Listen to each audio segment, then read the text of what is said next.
नमस्कार। Political pitch पर आप सभी लोगों का स्वागत है। एक सवाल मन में कौंधता है, जब से विशेषकर यह चर्चा आई है कि उड़ीसा में बीजू जनता दल नवीन पटनायक की पार्टी मुख्य विरोधी पार्टी भारतीय जनता पार्टी के साथ गठबंधन कर रही है। आखिर सवाल उत्पन्न होता है कि मुख्य विरोधी पार्टी सत्ता पक्ष के साथ समझौता क्यों कर रही है, या नवीन बाबू को क्या आवश्यकता पड़ी जब वो उड़ीसा में एक छत्र राज्य कर रहे थे।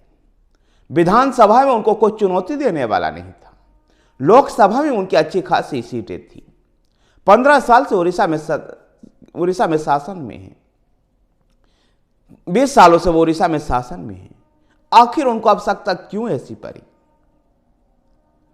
संभवतः इन सवालों का जब जवाब ढूंढने का प्रयास किया तो शायद यही मिला कि नवीन पटनायक निश्चित रूप से लंबे समय से मुख्यमंत्री हैं, लेकिन अब बढ़ती हुई उम्र के कारण पार्टी में वो सेकंड लीडरशिप को तैयार करना चाहते हैं।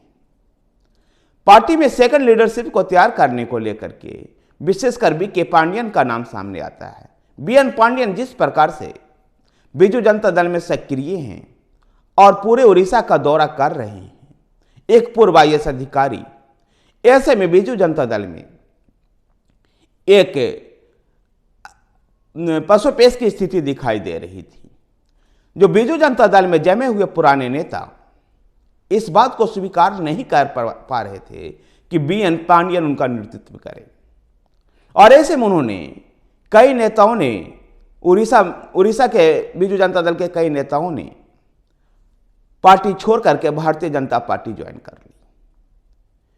इस भगदड़ को रोकने को लेकर के, इस पार्टी को जो कमजोरी उत्पन्न हो रही थी उसको रोकने के लिए संभवतः नवीन पटनायक ने भारतीय जनता पार्टी के साथ गठबंधन किया, जिससे पार्टी में एक स्थायित्व आएगा, जहां बी.एन. पांडियन को वो अपने राजनीतिक उत्तराधिकारी बना सकते हैं, और जिससे जो वरिष्ठ नेताओं में जो एक नाराजगी थी और वो नाराजगी बस बीजू जनता दल को छोड़ करके भारतीय जनता पार्टी में जा रहे थे, लेकिन जब भारतीय जनता पार्टी अब साथ में होगी तब वो और कहीं दूसरे तरफ नहीं जा पाएंगे। इससे एक तो पार्टी में स्थायित्व आएगा और पार्टी में एक नया नेतृत्व धीरे धीरे तैयार होगा, और नवीन पटनायक की यही अभिलाषा रही होगी।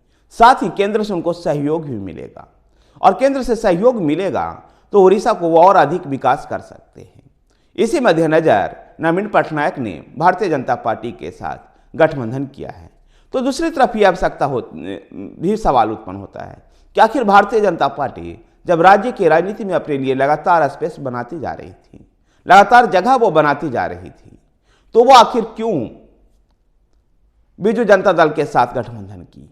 तो भारतीय जनता पार्टी के लिए मिशन 400 के लक्ष्य को हासिल करना है, और इसलिए वो ऐसे कुछ राज्यों में पुराने अपने गठबंधन सहयोगियों के साथ ऐसे समझौता कर रही है, और ताकि वो 400 का लक्ष्य को हासिल किया जा सके और कांग्रेस को नेस्तरा नाबूद किया जाए। कांग्रेस को समाप्त करने को लेकर के कई राज्यों में इस तरह का भारतीय जनता पार्टी गठबंधन कर रही है।